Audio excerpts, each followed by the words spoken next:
அனைவருக்கும் வணக்கம். இன்றைக்கி நம்ம எதை பற்றி பார்க்க போகிறோன்னா, இந்த ஆன்மீக பாதையில் ஈடுபட்டு இருக்கும் சில பேரோட சந்தேகங்களை நம்ம தீர்க்க போகிறோம். அதில் ஒரு 2-3 விஷயம் இன்றைக்கி பார்க்க போகிறோம். அதில் முதல்ல எது அப்படின்னு கேட்டிங்கன்னா, இந்த தியானத்தின் போது நிறைய தியான பயிற்சிகளில் ஈடுபடுபவர்கள் இருக்கிறார்கள். வாசியோகம் அல்லது சித்த வித்தை இப்படிப்பட்ட பயிற்சியில் ஈடுபடுபவர்களும் இருக்கிறாங்க. அப்போ இந்த வேதாந்த மகரிஷி அப்படின்ற அந்த குரூப்பை ஃபாலோ பண்ணுறவங்க, அந்த முறையை பயன்படுத்துகிறாங்க, அவர் கற்றுக் கொடுத்த முறையை பயன்படுத்துகிறவங்க இருக்காங்க. இப்போ பலவிதமான ட்ரஸ்ட்டுகள் இருக்காங்க.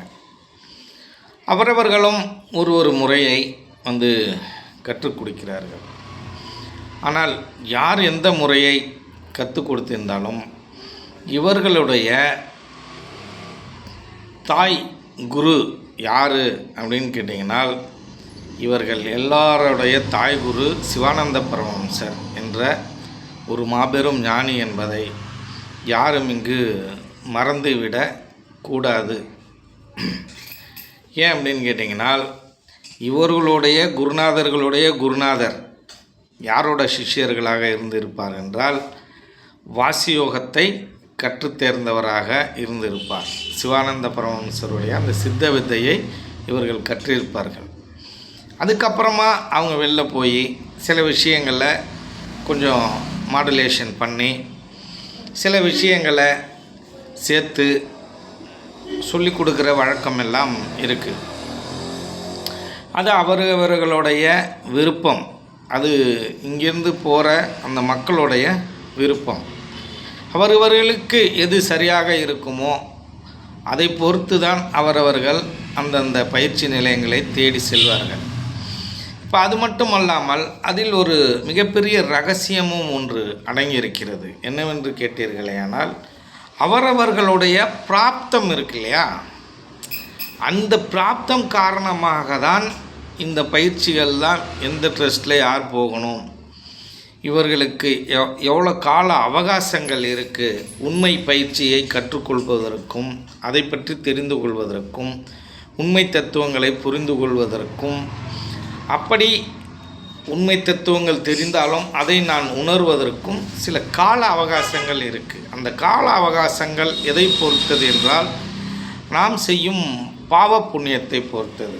இந்த மூதாதையர்கள்லாம் சொல்லுவாங்க இல்லையா, இவன் போன ஜென்மத்தில் விட்டகுறை தொட்டகுறை இருந்திருக்கு அப்படின்னு சொல்லுவாங்க. ஒரு ஆன்மீக பாதையிலையோ ஒரு வைத்தியத்திலையோ ஈடுபடக்குள்ள நம் முன்னோர்கள் நம் தாத்தா பாட்டிலாம் சொல்கிற வழக்கம் உண்டு. அவனுக்கு விட்டகுறை தொட்டகுறை இருந்திருக்குப்பா, அதனால் அவன் அதில் பயணிக்கிறான் அப்படின்னு சொல்கிற வழக்கமெல்லாம் இருக்குது.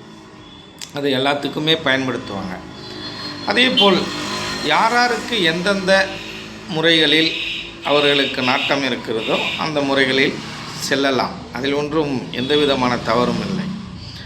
ஆனால் நான் முக்தி அடைய வேண்டும் என்ற ஒரு வைராக்கியமும் ஒரு அவாவும் ஒரு விருப்பமும் இருந்தால் அவர்கள் நீங்கள் சித்த வித்தையையும் வாசியோக பயிற்சியும் தான் கற்றுக்கணும்.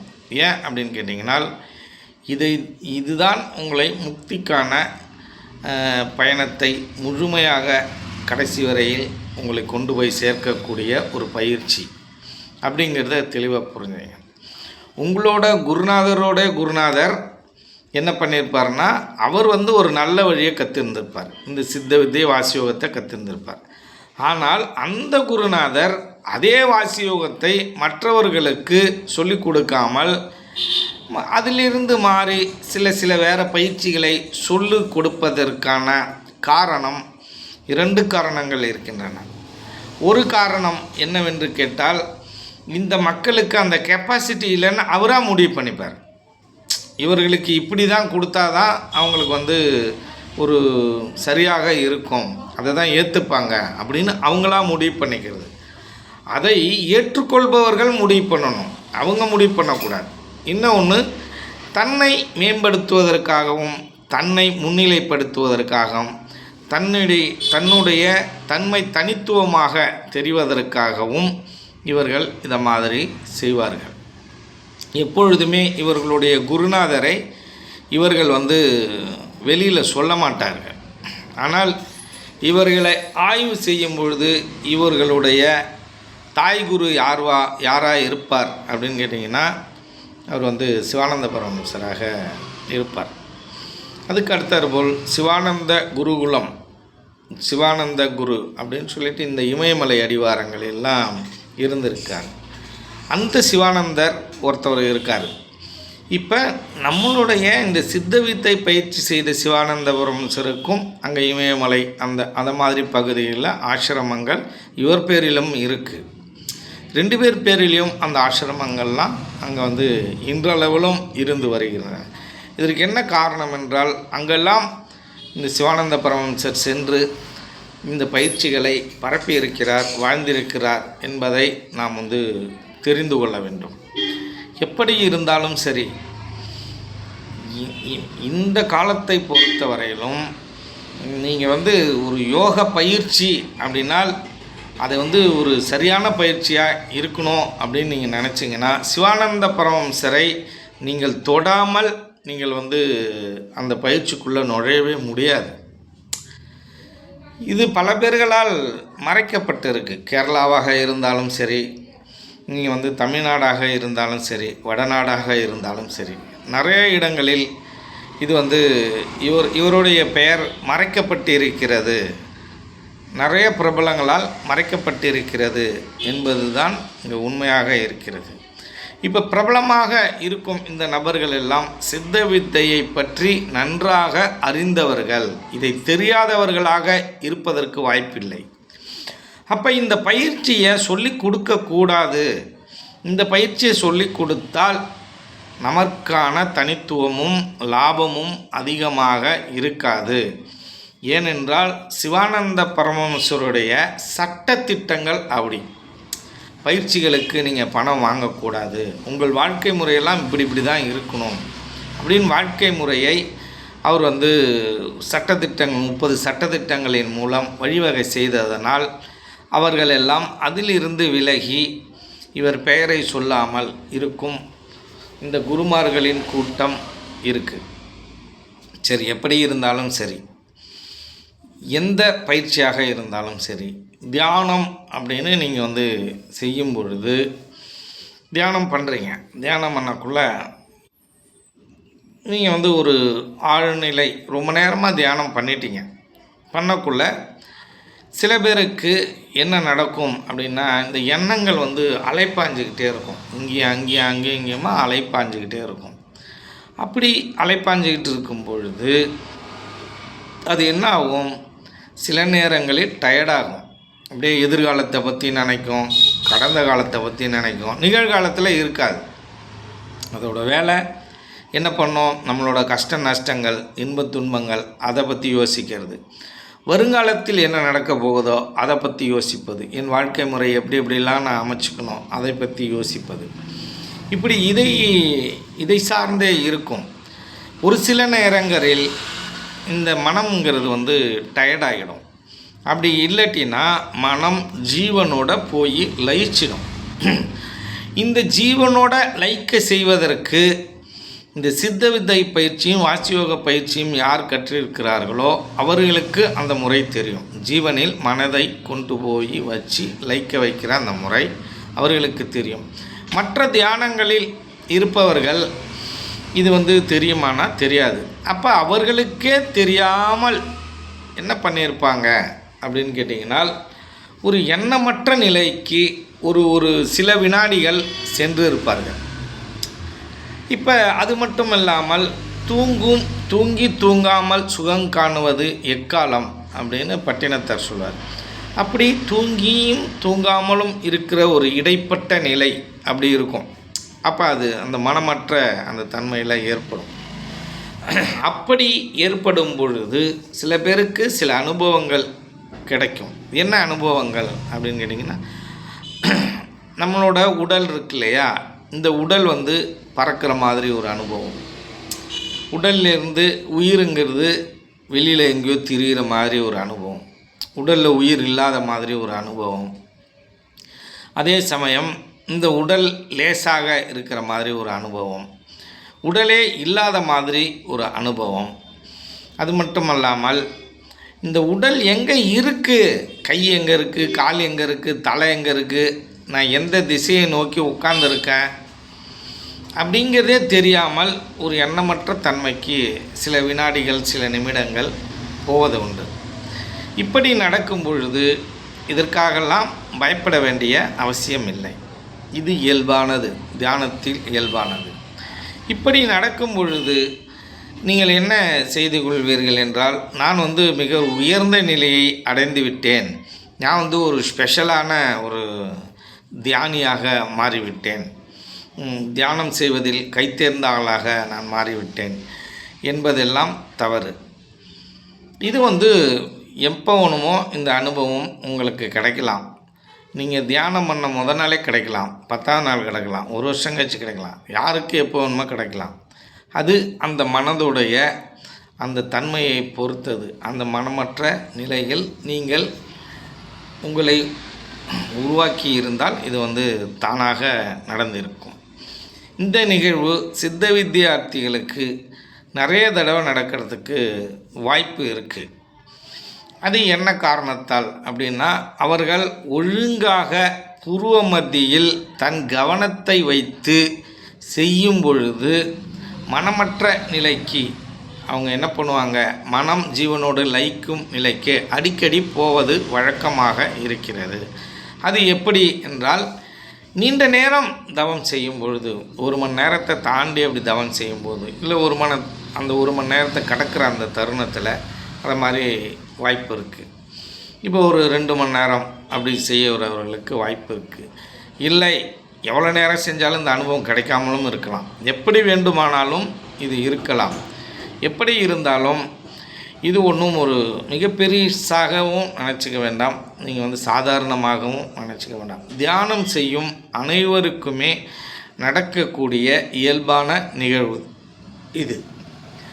இது நம்ம கடைஞ்சிட்டா நம்ம அதுக்கு அடுத்தது நம்ம சமாதி அடைஞ்சிருவோமா அப்படின்னு சித்த வித்தியார்த்திகள் நினைச்சால் அதில் ஒரு நியாயம் இருக்குது. மற்றவர்கள் நினைக்கிறாங்க இதை மாதிரி நான் இறைவனடி சேர்ந்துருவேனா அப்படின்னா, அப்படிலாம் நடக்கிறதுக்கு வாய்ப்பு இல்லை.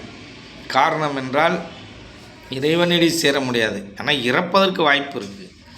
ஹார்ட் அட்டாக் வந்தோ இல்லை வேறு ஏதாவது பிரச்சனையில் இறக்கிறதுக்கு வாய்ப்பு இருக்குது. நீங்கள் சித்த வித்தை தெரிந்திருந்தால் மட்டுமே நீங்கள் சமாதி நிலைக்கு போக முடியும். ஏனென்றால் இந்த சித்த வித்தை தெரிந்திருந்தால்தான் பிரம்மரந்திரத்தை தட்டி திறந்து ஜீவன் மேலே போகும். மற்றவர்களுக்கு அது போவதற்கான வாய்ப்பு கிடைக்குமா அப்படின்னால் அதற்கு மிக நீண்ட காலம் தவம் செய்ய வேண்டும். இந்த சித்த வித்தையை நீண்ட காலம் தவத்திற்கு பிறகு இந்த ஜீவனாகப்பட்டது கண்டுபிடித்து தானாக மேலேறி செல்லும். அந்த நிகழ்வு நடக்கும். அந்த நிகழ்வை நீங்கள் அந்த வித்தையை நீங்கள் கண்டுபிடிக்கணும். அந்த ஜீவன் அந்த உயிராகப்பட்டது நீண்ட காலம் தவம் செய்து அதை கற்றுணர்ந்து கண்டுபிடிச்சிடும். அதுக்கு நீண்ட காலம் ஆகும். அப்படி இருந்தவர்களுக்கு மட்டுமே அது சாத்தியம். மற்ற பயிற்சிகளை கற்றவர்களுக்கு இது சாத்தியமில்லாத ஒன்று. அப்படி இருப்பவர்கள் இதை நினைத்து கவலைப்பட வேண்டாம். ஏன் அப்படின்னா, உடனே நான் இறைநிலை அடைஞ்சிட்டேன், என் குடும்பத்தெல்லாம் யார் பார்த்துக்கிறது அப்படின்ற பயம்லாம் வேண்டாம். அப்படிலாம் அடைவதற்கான வாய்ப்பு குறைவு. அப்படி அடைந்தாலும் சந்தோஷந்தான். ஆனால் இந்த தியானத்தில் ஈடுபடுபவர்களுக்கும் சித்த வித்தியில் ஈடுபடுபவர்களுக்கும் நிறைய பிரச்சனை என்னன்னு கேட்டிங்கனால், நான் இப்போ பயிற்சி செய்கிறேன், இந்த நிமிஷம் நீங்கள் சமாதி நிலையை அடைந்து ஞானோதயம் அடையிறீங்க, இந்த நிமிஷம் நீங்கள் உடலை விட்டுட்டு போகிறீங்க, நீங்கள் இறைநிலையை அடையிறீங்க. எத்தனை பேர் தயாராக இருக்கிறாங்க சமாதி நிலையை அடைவதற்குன்னா, இங்கே 99% பேர் தயாராக இல்லை என்பது தான் நிதர்சனமான உண்மையாக இருக்கிறது. அப்போ தியானத்தில் நுழையும் ஒவ்வொரு நபர்களும் தான் இன்றிலிருந்து சமாதி நிலை அடைவதற்கான அந்த பக்குவம் உங்களிடம் இருந்தாக வேண்டும். நான் மனதை கடந்து செல்லும் அந்த நிலைக்கு செல்வதற்கு ஆயத்தமாகிவிட்டேன் என்ற நிலை உங்களிடம் இருந்தாக வேண்டும். அப்படிலாம் இருக்கிறீங்களா அப்படின்னா இல்லை. நான் தியானத்தில் ஈடுபடுறேன்னா இன்றைக்கே நான் இறைவனை சேர்றேன் அப்படின்னால் அதுக்கு நீங்கள் தயாராக இருக்கணும். அதை விட்டுட்டு எனக்கு குழந்தைங்க இருக்காங்க, பிள்ளைங்க இருக்காங்க, அப்பா இருக்காங்க, அம்மா இருக்காங்க, இவங்களெல்லாம் நான் தான் பாதுகாக்கணும், இது நான் போயிட்டேன்னா அவங்கள யார் பாதுகாத்தது? இயல்பாகவே இந்த இயற்கையின் தன்மையில் நாம் என்ன நினைக்கிறோம்? அவர்களை நாம் பாதுகாக்கிறோம் என்று நினைக்கிறோம். அவர்களை பாதுகாப்பதும் அவர்களை அழிப்பதும் அவரவர்களுடைய கர்மா என்பதை நீங்கள் தெரிந்து கொள்ள வேண்டும். அவரவர்கள் செய்த பாவம் புண்ணியம்தான் அவர்களை அந்த தன்மையை அவர்களின் வாழ்க்கை முறையை நிர்ணயிக்கும் என்பதை நாம் புரிந்து கொள்ள வேண்டும். இந்த இயற்கையை யாராருக்கு என்ன செய்ய வேண்டுமோ அந்தந்த சூழ்நிலையில் சரியான நேரத்தில் அதை செய்தே தீரும்.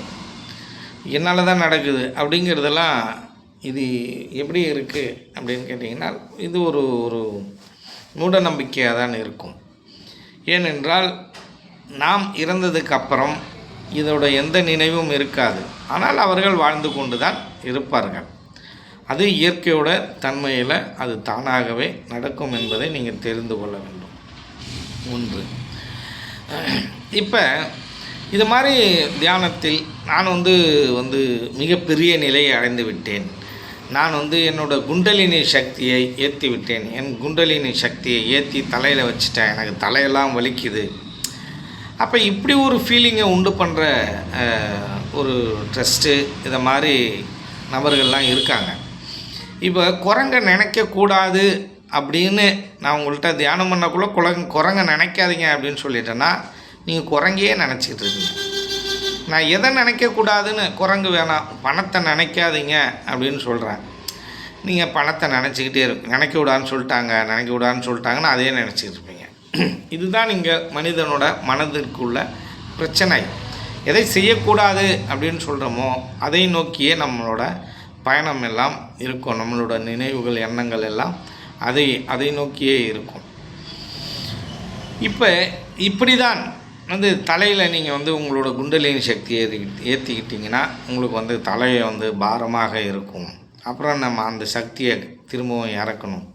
அப்போ குண்டலினி சக்தியை ஏற்றுறதுங்கிறது சாதாரண விஷயமா அப்படின்னால் பல காலம் தவத்திற்கு பிறகுதான் குண்டலினி சக்தியை நீங்கள் சிறுக சிறுக பயிற்சியின் மூலமாக ஏற்ற முடியுமே தவிர உடனே ஒரே நாளில் இல்லை ஒரு 10 நாளில் ஒரு 6 மாதத்தில் நான் ஏற்றிட முடியுமா அப்படின்னு கேட்டிங்கன்னா நீங்கள் தியானத்தில் அந்த கற்றுக்கொண்ட முதல் நாளிலிருந்து 6 மாதம் தவத்தில் இருந்து கொண்டே இருக்கணும். அப்படி இருந்தீர்களேனால் அது சாத்தியமான ஒன்று. நான் எல்லா வேலையும் செய்கிற இந்த மக்களோட மக்களாக இருந்து எல்லா பணியும் செஞ்சுட்டு ஏதோ கொஞ்சம் நேரம் நான் தியானிக்கிறேன், மற்றவங்க சொல்கிறத கேட்குறேன் அப்படின்னால் மற்றவர்கள் சொல்வதில்தான் நீங்கள் லயித்திருப்பீர்கள். தலை வலிக்குன்னா தலை வலிக்க தான் செய்யும். ஏன்னா உங்களோட நினைவெல்லாம் தலைக்கு போயிடும். தலையிலே உங்களோட கவனம் இருக்கும். தலை வலிக்குதுன்னு சொல்லிட்டாரா அப்படின்னா தலை வலிக்கும். இப்போ நான் இருக்கேன், இப்போ எனக்கு தலை வலிக்குது அப்படின்னு நான் நினைக்கிறேன் அப்படின்னு கேட்டிங்கன்னா தலை வலிக்கும், கொஞ்சம் நேரம் கழிச்சு வலிக்கும். இப்போ ஏன் அப்படின்னா என்னுடைய மனம் நேராக தலை அப்படின்னு சொன்னால் தலைக்கு போயிடும், கண்ணுன்னா கண்ணுக்கு வந்துடும். நான் என்ன நினைக்கிறேனோ அந்த நிமிடத்தில் மனமாகப்பட்டது அங்கே நிற்கும். இப்போ நான் ஒரு பாரம் தூக்க போகிறேன்னா மனம் அங்கே போயிடும், என்னோடய சக்தியாக அங்கே போயிடும். இப்படி தான் மனிதனுடைய மனம்ங்கிறது இருக்குது. அதனால் உன்னை நினைக்காதீங்க, இப்படி தான் இருக்குன்னு நினச்சா நீங்களாகவே கற்பனை பண்ணிக்கக்கூடிய தன்மை தான் இதில் இருக்கிறது அப்படிங்கிறத நீங்கள் தெளிவாக புரிஞ்சுக்கிங்க. அப்போ உங்கள் சக்தி நிலையெல்லாம் பெருசாக இருக்கா அப்படிலாம் ஆகிறதுக்கு வாய்ப்பு இல்லை என்பதை நாம் தெளிவாக புரிந்து கொள்ளலாம். நாம் முக்தி நிலையை அடையும் வரையிலும் நாம் சாதாரணமாகவே இருக்கிறோம், சாதாரண மனிதன்தான். அப்போ இங்கே 3 நிலைகளால் தான் நாம் இருக்கோம். 3 நிலைகளில் ஏதோ ஒரு நிலையில் தான் இருப்போம். என்ன அப்படின்னா முக்தி அடைந்த நிலை 1, முக்தி அடையாத நிலை 1, 2க்கும் இடைப்பட்ட நிலை 3. இந்த 3 நிலையில் ஏதாவது ஒரு நிலையில் தான் இந்த மனிதர் கூட்டம் வாழ முடியும். இப்போ இந்த 3 நிலையிலையுமே இல்லாத நிலை ஒன்று, எதுலையுமே இல்லை, நான் சாதாரண வாழ்க்கை வாழறேன் அப்படிங்கிற ஒரு நிலை தான் அந்த 3வது நிலை, அந்த முதல் நிலைன்னு சொல்கிறது. இப்படி இந்த இடைப்பட்ட தன்மையில்தான் மனிதனை பொறுத்த வரைக்கும் வாழ்ந்து கொண்டு இருக்க முடியும்.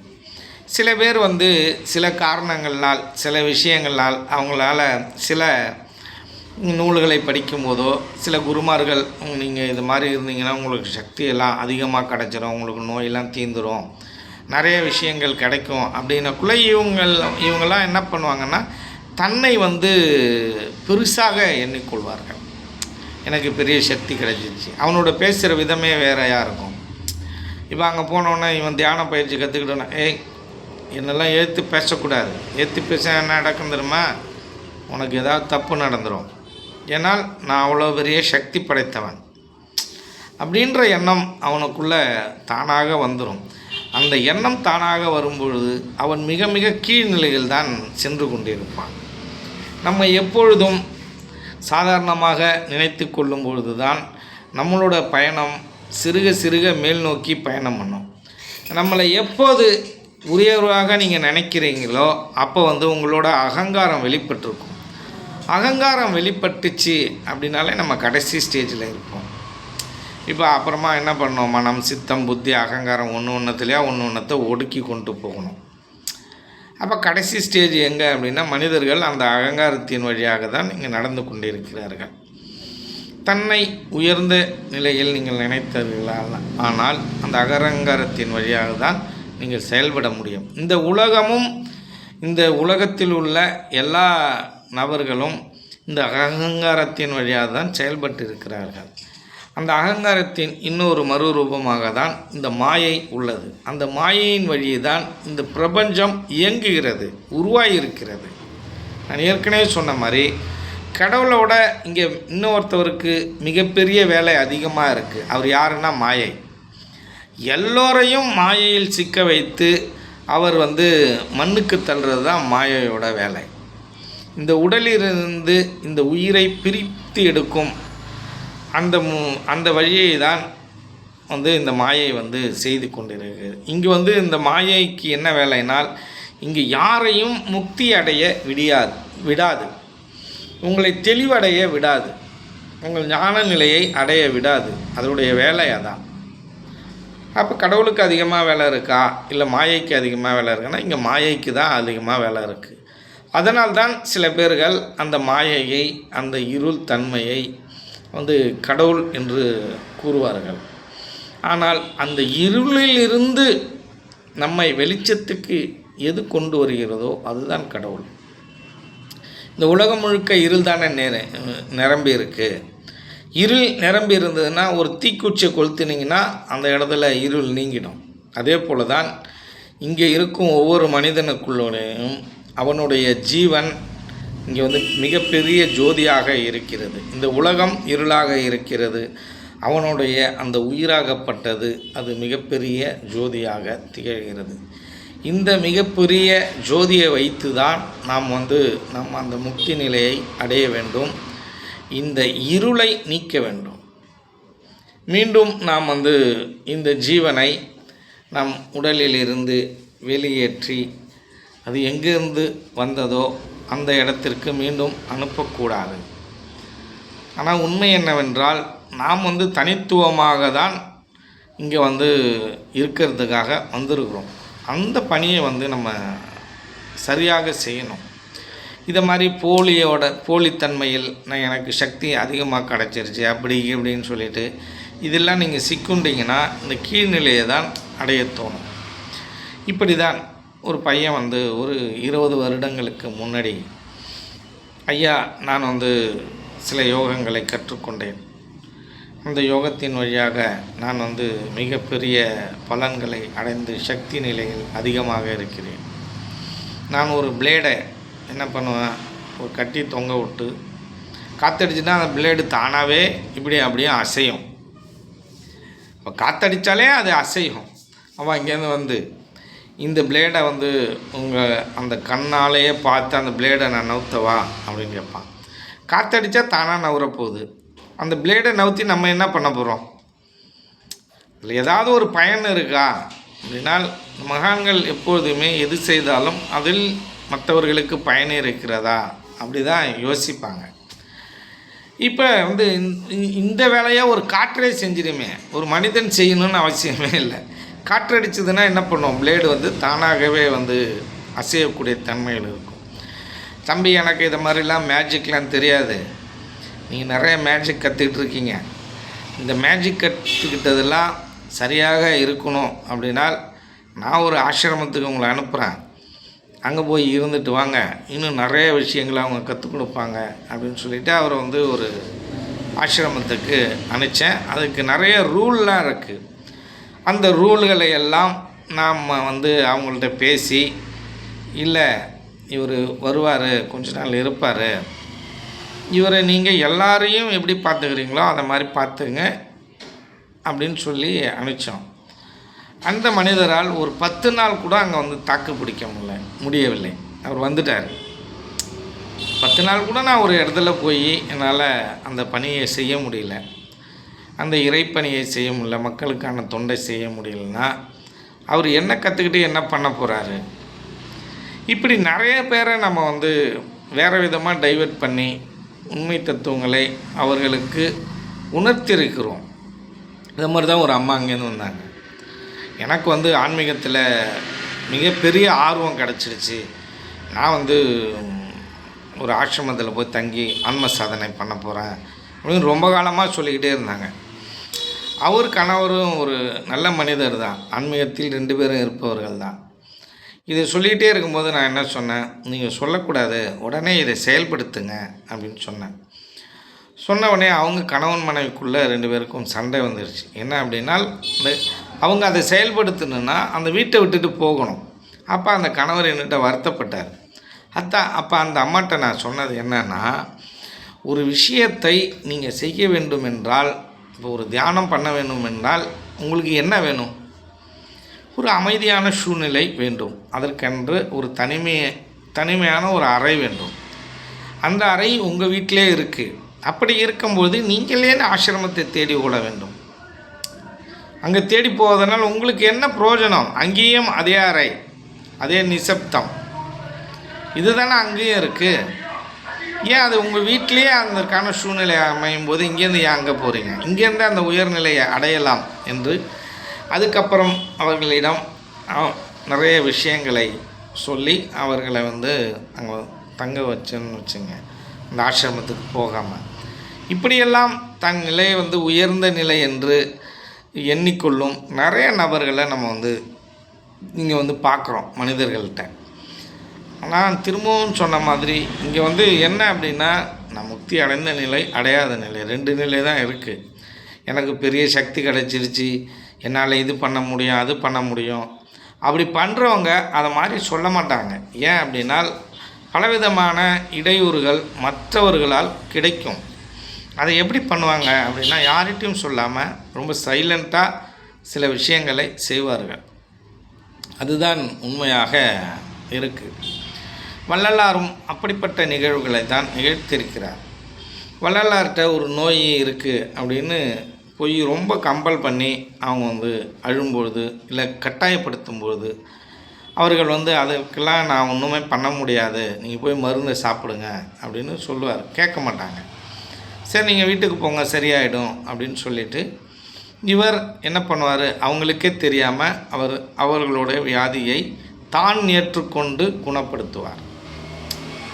அவங்களுக்கே தெரியாமல் அந்த மாதிரி சில நிகழ்வுகளை நிகழ்த்துவது தான் மகானுடைய தன்மை. எப்படி இருந்தாலும் ஒரு நல்ல மனிதரை புண்பட செய்வதும், ஒரு நல்ல மனிதரை அவமதிப்பதும் அது வந்து மிகப்பெரிய தவறு அப்படிங்கிறத மக்கள் வந்து உணரணும். இந்த யோக பயிற்சியில் ஈடுபடுபவர்களுடைய மனம் நோகிற மாதிரியோ, அவர்களுக்கு ஏதாவது துரோகமோ யாராவது செய்தார்களே ஆனால் அதற்குரிய தண்டனை அது வந்து இயற்கையாகவே அது வந்து கிடைக்கும். யாருக்கு எந்த தப்பு செஞ்சாலும் அதற்குரிய பலன் கெடுதல்ங்கிறது அவங்களை சென்றடையும் என்பதில் யாருக்கும் எல்லளவும் சந்தேகம் இருக்காது அப்படின்னு நினைக்கிறேன். அதனால் நம்மளை வந்து நம்ம வந்து உயர்த்திக்கிறது, உயர்வாக பேசுகிறது அப்படிலாம் வேணாம். அப்படியே உயர்ந்த தன்மையில் இருக்குது அப்படின்னா இருக்கட்டுமே, அதனால் என்ன பிரச்சனை? அப்படியே ஒரு 4 பேருக்கு நல்லது செய்யுங்க, அதனால் என்ன தவறு இருக்க போகுது? அதை நம்ம போய் இன்னொருத்தவங்கள்ட்ட மிகப்பெரிய பெருமையாகவோ இல்லை சிறுமையாகவோ அங்கே சொல்லி என்ன பண்ண போகிறோம்? அதனால் நம்ம அடைந்த பலன் என்ன? இப்போ நம்மளை வந்து அவர் உயர்வாக நினைக்கணும் அப்படின்னா, அப்படி நினச்சா நமக்கு என்ன அதனால் பிரயோஜனம்? நினைக்கலாம் நமக்கு என்ன பிரயோஜனம்? ஒரு சின்ன விஷயம் மரியாதை கொடுப்பார், அவ்வளோதான் இல்லையா? அந்த போலித்தனமான மரியாதையை வைத்து நாம் வந்து என்ன செய்ய போகிறோம்? ஒருத்தவன் மரியாதை கொடுக்கணுன்னா, இப்போ நீங்கள் ஒன்று நல்லா தெளிவாக தெரிஞ்சுங்க. ஒரு அதிகாரி இருக்கான், அவன் வந்து நல்ல அதிகமாக லஞ்சம் வாங்குவான். இன்னொருத்தவன் போகிறான், அவன்கிட்ட ஒரு காரியமாக போகிறான், அவன்கிட்ட சொல்லக்குள்ளே இதை மாதிரி பணம் கொடுங்கன்னு சொல்கிறான். இவனும் என்ன பண்ணுவான்? பணத்தை கொடுக்குறான். பணத்தை கொடுத்துட்டு வெளில வந்து அங்கேருந்து போகக்குள்ளேயே என்ன பண்ணுவான்? குனிஞ்சு கும்பிட்டுட்டே போவான். ஐயா, உங்களை போல் தர்மவான் இல்லை, உங்களை போல் நல்ல ஆஃபீஸர் இல்லை அப்படின்னு அவனை பற்றி அவன் புகழ்வான். ஏன்? அவனோட வேலை நடக்கணும். ஆனால் அவன் மிக தவறானவனாக இருப்பான். அப்போ இதுக்கு பேர் தான் வஞ்சக புகழ்ச்சி அப்படின்னு சொல்லுவாங்க. இந்த வஞ்சக புகழ்ச்சி நமக்கு தேவையா? நமக்கு அதுக்கு எந்த விதமான சம்பந்தமும் இல்லை. யோகத்தில் ஈடுபடுபவர்களுக்கும் அதற்கும் எந்த விதமான சம்பந்தமும் இல்லை. ஆகவே இந்த வஞ்சக புகழ்ச்சி என்பது நமக்கு தேவையா அப்படின்னு நீங்கள் பார்க்கும்பொழுது அது தேவை இல்லை என்பது தான் இங்கே வந்து உண்மையாக இருக்குது. இதே போல் நிறைய பேர்களை நாம் வந்து சந்திச்சிருக்கோம் இந்த யோக மார்க்கத்தில். இன்றளவிலும் நாம் வந்து சந்திச்சுக்கிட்டு தான் இருக்கோம். சில பேர் வந்து நம்ம வந்து பேசக்குள்ளையும் நம்ம ஒரு செய்தி சொல்லக்குள்ளையும் ஒரு 3 நிமிஷம் இந்த ஷார்ட்ஸில் ஒரு வீடியோ போட்டுருவோம். 3 நிமிஷத்தில் நம்ம முழுமையாக பேச முடியுமா அப்படின்னால் அது ஒரு அரை மணி நேரம் பேசுகிற விஷயமா இருக்கும், இல்லை 2 மணி நேரம் பேசுகிற விஷயமா இருக்கும். 3 நிமிஷத்தில் அதை சுருக்கி பேசும்போது அது நம்ம முழுமையாக பேச முடியாது.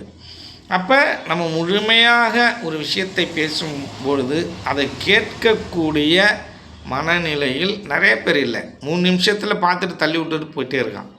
அப்போ பொறுமைங்கிறது இந்த மனிதனுக்கு இல்லவே இல்லை. அப்போ அவசர உலகத்தில் அவன் அவசரமாக வாழ்ந்து அவசரமாக எல்லாம் செஞ்சுட்டு அவசரமாக போயிடுறான். ஆனால் நம்மளை பொறுத்தவரையில் யோக மார்க்கத்தில் இருப்பவர்கள் வந்து பொறுமையாக இருந்து கையாள வேண்டும். அவசரம் என்பது மிக குறைவாக இருக்கட்டும். ஏன்னால் நேரம் காலம் அவகாசம் குறைவாக இருக்கும் பொழுது மிக அவசரப்படாமல் ஒரு சாதாரணமாக கொஞ்சம் வேகத்தன்மை இருக்கலாம், தப்பு கிடையாது. அதற்காக வேகமாக அப்படி செய்யக்கூடாது. அப்படி செஞ்சால் அது வந்து உயிருக்கு ஆபத்தான விஷயங்களை அது வந்து செஞ்சிடும் என்பதில் மாற்று கருத்தில்லை. இப்படி பலவிதமான நபர்கள் இந்த யோக மார்க்கத்தில் வாழ்ந்து கொண்டு தான் இருக்கிறார்கள். அதுக்கு அடுத்தாற்போல் இன்னொரு சந்தேகத்தை ஒரு தியானம் செய்கிறவர் கேட்டிருந்தார். என்ன அப்படின்னா, இந்த கர்மா இருக்கு இல்லையா, இந்த கர்மா இருக்கிறது உண்மை என்றால் இந்த கடவுளுக்கு என்ன இங்கே வேலை இருக்குது? கடவுளோட வேலைங்கிறது இங்கே இல்லாமலே இருக்குது இல்லையா? அப்போ கடவுள் இல்லையா, கர்மா தான் இருக்கா அப்படின்னு அதை பற்றிய தெளிவை கேட்டிருக்காங்க. இப்போ கடவுள் இல்லை அப்படிங்கிறத அவர் வந்து ஊர்ஜனப்படுத்துகிறார். இப்போ கர்மா இருக்கிறது உண்மைன்னா கடவுள் இருக்கிறது பொய் தானே அப்படின்னு அவர் நினைக்கிறார். அப்போ இதை சார்ந்து நிறைய விஷயங்கள் நம்ம கடவுள் யார் அப்படின்ற அந்த வீடியோவில் நிறைய பேசியிருப்போம். நிறைய பேருக்கு என்ன அப்படின்னா, நம்மளோட வீடியோவில் நிறைய விஷயங்களை நம்ம வந்து பகிர்ந்துருக்கோம். அதில் போய் அதை வந்து கவனமாக பார்த்து அதுக்குள்ளே போய் பார்க்க முடியாமல் சில கேள்விகளை கேட்கிறார்கள். பரவாயில்லை. ஆனால் அந்த விஷயத்தை நாம் திரும்ப பேசும்போது ஏற்கனவே கேட்டவர்களுக்கு அது வந்து போர் அடிக்கும். ரெண்டாவது இவர் சொன்ன விஷயத்தையே சொல்லிகிட்டு இருக்காரு அப்படின்னு தோணும். ஆனால் யோகத்தை பொறுத்தவரையிலும் நீங்கள் பார்த்தீங்கன்னா இங்கே இருக்கிற விஷயங்கள் அப்படிங்கிறது நீங்கள் யோகத்தை சார்ந்த விஷயங்கள் நம்ம பேசின விஷயத்தையே தான் நம்ம வந்து வேறு வார்த்தைகளை போட்டு சில ஜாலங்களை போட்டு நம்ம வந்து பேசி கொண்டு இருக்கிறோம் என்பது தான் உண்மையாக இருக்குது. இந்த யோகம் என்பது மிகப்பெரிய கடல், மருத்துவம் என்பதும் மிகப்பெரிய கடல். எல்லா விஷயங்களையும் நம்ம வந்து பார்த்துட்டோம் அப்படின்னால் அங்கே பேசுகிறதுக்கு ஒன்றுமே இல்லை.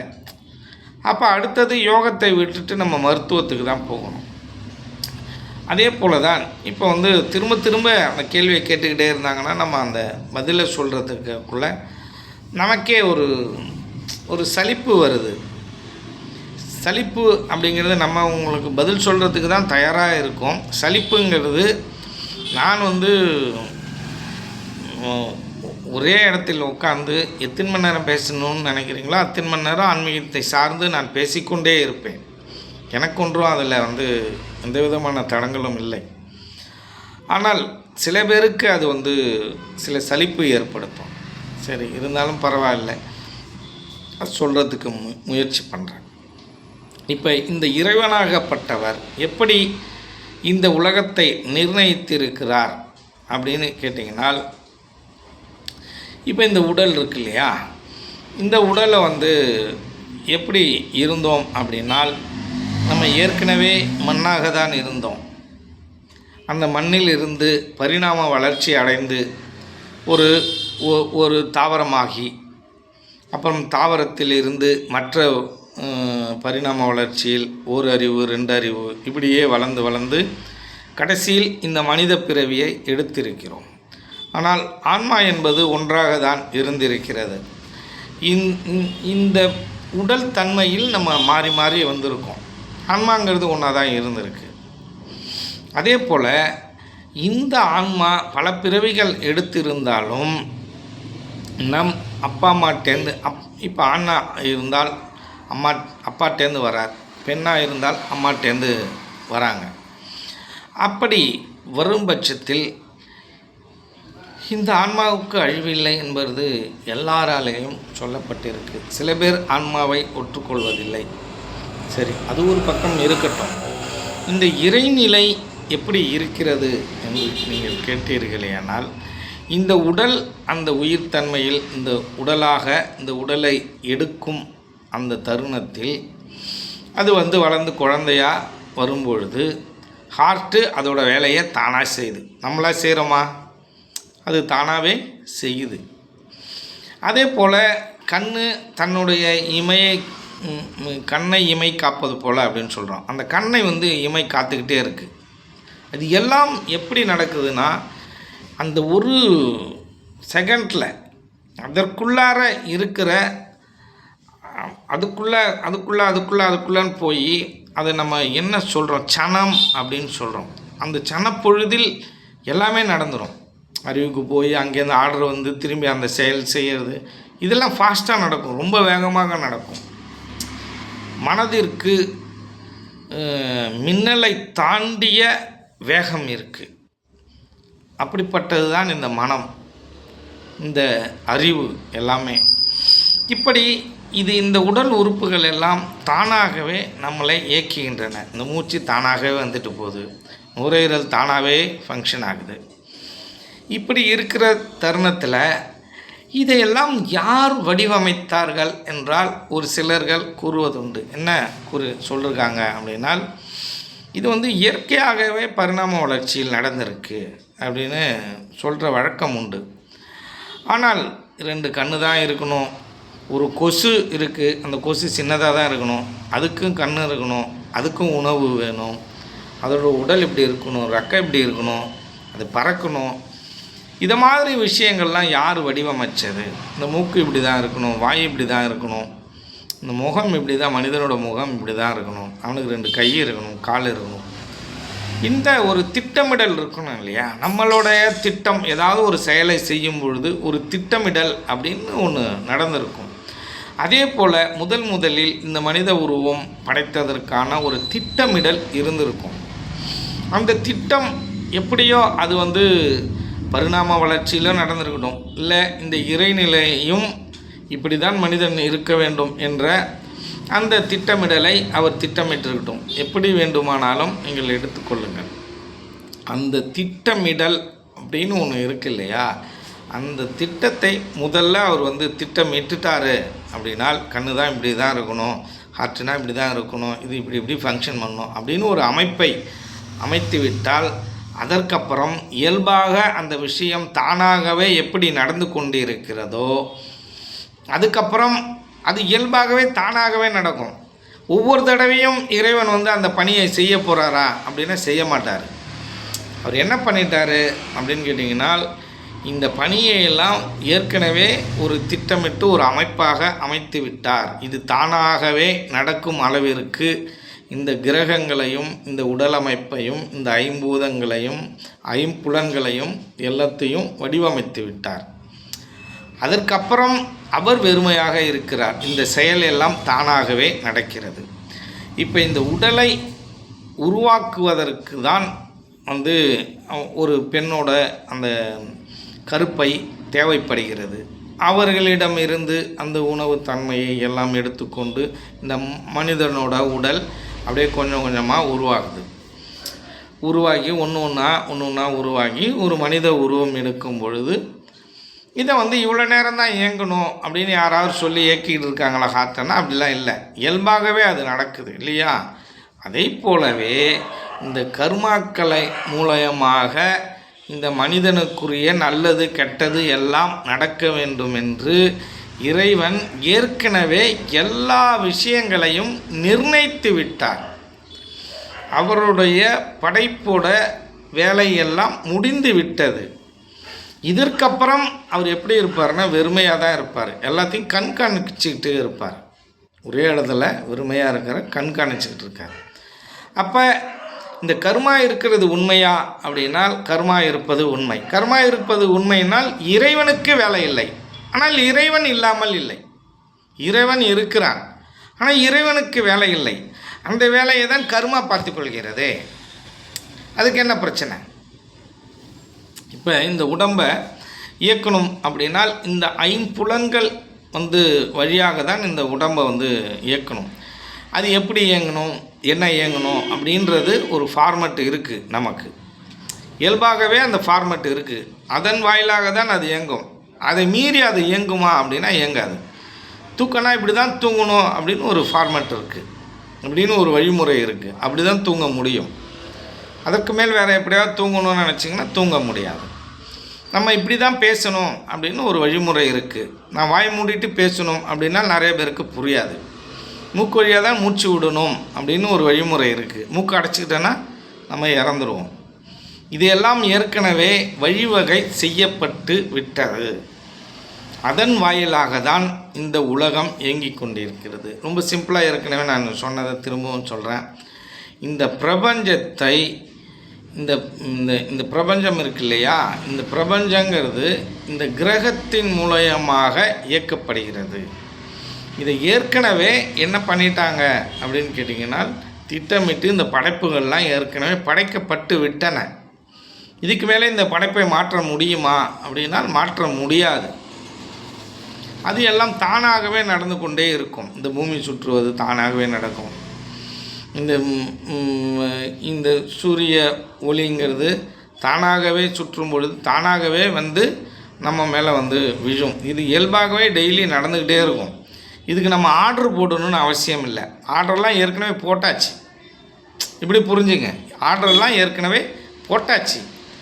அதை ஞாபகம் வைத்து கொண்டு அதனுடைய பணியை அது சிறப்பாக செய்து கொண்டிருக்கிறது.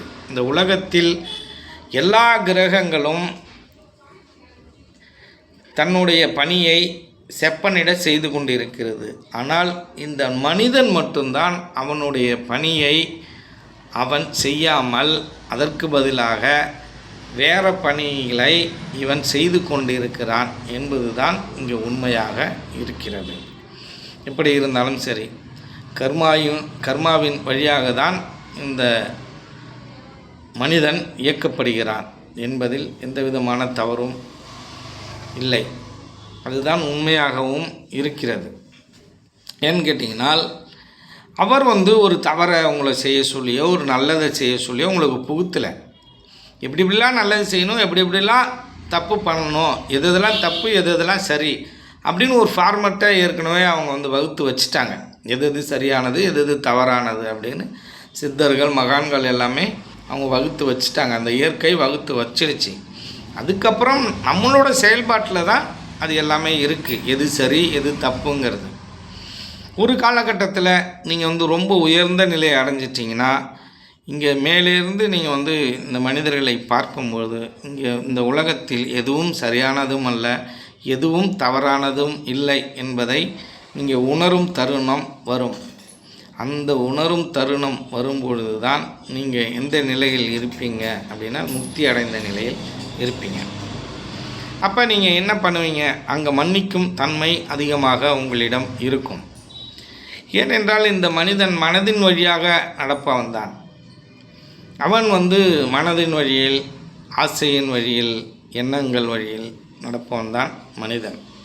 அப்போ மகான்கிறவர் எப்படி நடப்பார்? அவர்தான் சித்தத்தின் வழியில், தெள்ளத் தெளிவான அறிவின் வழியில் நடப்பார். அப்படிங்கிறத இங்கே உண்மையாக இருக்குது. நம்ம அப்படி நடக்கிறதுக்கு தான் இந்த தெள்ளத் தெளிவான அறிவின் வழியில் நடப்பதற்கு தான் முயற்சி பண்ணணும். அதையும் மீறி நமக்கு சில விஷயங்கள் நடக்குது அப்படின்னால அதை ஏற்றுக்கொள்ள வேண்டியதான். நான் என்னுடைய செயலை நான் சிறப்பாக செய்கிறேன். அதையும் மீறி இப்போ நாம் ஒரு ஓட்டப்பந்தயத்தில் ஓடுறோம், ஒரு 20 பேர் ஓடுறோம். நம்மளுடைய பணியை நம்ம சிறப்பாக செஞ்சிடணும். நான் வேகமாக ட்ரைனிங் எடுத்தேன், வேகமாக ஓடினேன். ஆனால் என்னை விட திறமை வாய்ந்த ஒருத்தன் இருக்கான், அவன் முதல்ல போயிட்டான், நான் 3ஆவதாக வந்துட்டேன். அப்படின்னா என்ன பண்ண முடியும்? அதை ஏற்றுக்கொண்டு தான் ஆகணும். நம்ம திரும்பவும் முயற்சிக்க வேண்டியதான். ஆனால் இது வெற்றியும் அல்ல, தோல்வியும் அல்ல. இன்றைக்கி அவன் ஃபஸ்ட்டாக வந்துட்டான், நாளைக்கு இது மாறும். நீங்கள் ஃபஸ்ட்டாக வருவீங்க, அவன் கடைசியாக வருவான். இந்த உலகம் என்பது மாற்றத்துக்குரியது, எல்லாம் மாறிக்கொண்டே இருக்கும். இங்கே ஒரு மனிதன் நல்லவனாக இன்றைக்கி பார்த்திங்கன்னா நல்லவனாக இருப்பான். இப்போ ஒரு 10 வருஷம் கழிச்சு பார்த்திங்கன்னா கெட்டவனாக மாறி இருப்பான். இங்கே ஒருத்தன் கெட்டவனாக இருப்பான், 10 வருஷம் கழிச்சு பார்த்திங்கன்னா நல்லவனாக மாறி இருப்பான். இப்போ அப்படி தானே இருக்கும், நம்மளோட வாழ்க்கை முறை அப்படி தானே இருக்குது. ஒவ்வொரு மனிதனும் குழந்தையாக இருக்கும் பொழுது அவன் தெய்வ நிலையில் தான் இருக்கிறான், ஒரு மகான் தன்மையில் தான் இருக்கிறான்.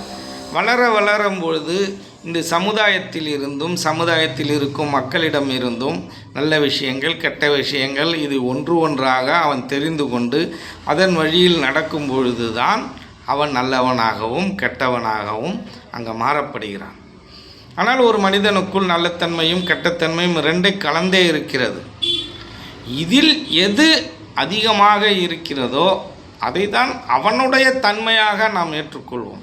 இப்போ நல்லவனையும் கெட்டவனையும் எப்படி கண்டுபிடிக்கிறது அப்படின்னு கேட்டிங்கனால், இப்போ அவன் செஞ்ச நல்லதெல்லாம் ஒரு தராசில் வைங்க, அவன் செஞ்ச கெடுதலெல்லாம் ஒரு தராசில் வைங்க. எது அது அவன்கிட்ட அதிகமாக இருக்கோ அதுதான் அவனுடைய குணம். அவன் செஞ்ச நல்லதெல்லாம் அதிகமாக இருக்குது, அவன் நல்லவன். அவன் செஞ்ச கெடுதல் ரொம்ப குறைவாக இருக்குது. அப்போ இன்னொருத்தவனுக்கு அதை மாதிரி கணக்கெடுக்குள்ள அவன் செஞ்ச கெடுதல்லாம் அதிகமாக இருக்குது, அவன் செஞ்ச நல்லதுக்கு குறைவாக இருக்குது, அப்போ அவன் கெட்டவன். இப்போ இந்த 2 தன்மையும் கலந்து தான் ஒரு மனிதன்கிட்ட இருக்க முடியும். இதை முழுமையாக நல்லவனாக மாறும் அந்த தன்மை இருக்கு இல்லையா, நான் 100%ம் நான் நல்லது தான் செய்வேன் அப்படின்னு நல்லவனாக அந்த மாறும் தன்மைக்கு பெயர் தான் மகான் நிலை, சித்தர் நிலை என்று நாம் சொல்வதற்கான காரணம். இப்போ இப்படி தான் இங்கே இந்த உலகம் இந்த மனிதர்கள் இயங்கு கொண்டு இருக்கிறார்கள். இதிலேருந்து நம்ம என்ன புரிஞ்சுக்கணும் அப்படின்னு கேட்டிங்கன்னா, நான் மகானாவரத்துக்கு முயற்சி பண்ணுறேன். அப்படி பண்ணக்குள்ள கடும் சொல்லோ, தேவையில்லாத சொல்களோ, தேவையில்லாத பேச்சுகளோ பேசக்கூடாது. அப்போ பேசும்போது எனக்கு உயிர் விரயமாகுது, அந்த விரயத்திலிருந்து தடுக்கணும். அப்போ வள்ளுவன்கிட்ட கேட்கக்குள்ள அதுக்கு அவன் பதில் சொல்கிறான், சொல்லுக சொல்லி பயனுடைய சொல். நீ ஒரு விஷயம் உன்னோட உயிரை போக்குற, அந்த உயிரை போக்கும் பொழுது பல பேர் அதில் பயன்பெறுறாங்க அப்படின்னா உன் உயிரை போக்கு, பயனுடைய சொல்லாக சொல்லு. உன் சொல்லுக்கு ஒரு வலிமை இருக்கணும். நீ சொல்லி ஒரு 1000 பேர் கேட்குறான் அப்படின்னா நீ சொல்லு, உன் உயிர் போனாலும் பரவாயில்லை. ஆனால் அதுக்கப்புறமா என்ன பண்ணணும், உன்னோட உயிரை நீ சேமிச்சிக்கணும். அப்படிங்கிறது தான் சிவானந்த பரமஹம்சருடைய கூற்று. எப்படி அப்படின்னா, நீங்கள் சித்த வித்தை செய்து வாசியோகம் செய்து அந்த ஜீவனை மீண்டும் உள்ளறையை நிறுத்தி உங்களுடைய ஜீவனை நாம் சேமிச்சுக்கணும். இப்போ ஒரு தூக்கம் இருக்குது, தூக்கத்தில் இந்த ஜீவன் வந்து உள்ளார அடங்கியிருக்கு, மனங்கிறதும் உள்ளார அடங்கியிருக்கு. அப்போ நமக்கு உயிர் சேதப்படுமா படாதா அப்படிங்கிறத நீங்கள் என்ன பண்ணுறீங்க, கமெண்டில் சொல்லுங்கள். இப்போ நான் தூங்கும்பொழுது என்னுடைய ஜீவன் நஷ்டம் ஆகுமா ஆகாதா, அதிகமாக ஆகுதா கம்மியாகுதா அப்படிங்கிறது பிரச்சனை இல்லை. ஆனால் ஜீவன் நஷ்டம் ஆகுதா ஆகலையா அப்படிங்கிறத நீங்கள் கமெண்டில் சொல்லுங்கள். மீண்டும் இன்னொரு காணொளியில் நம்ம வந்து சந்திப்போம். நன்றி, வணக்கம்.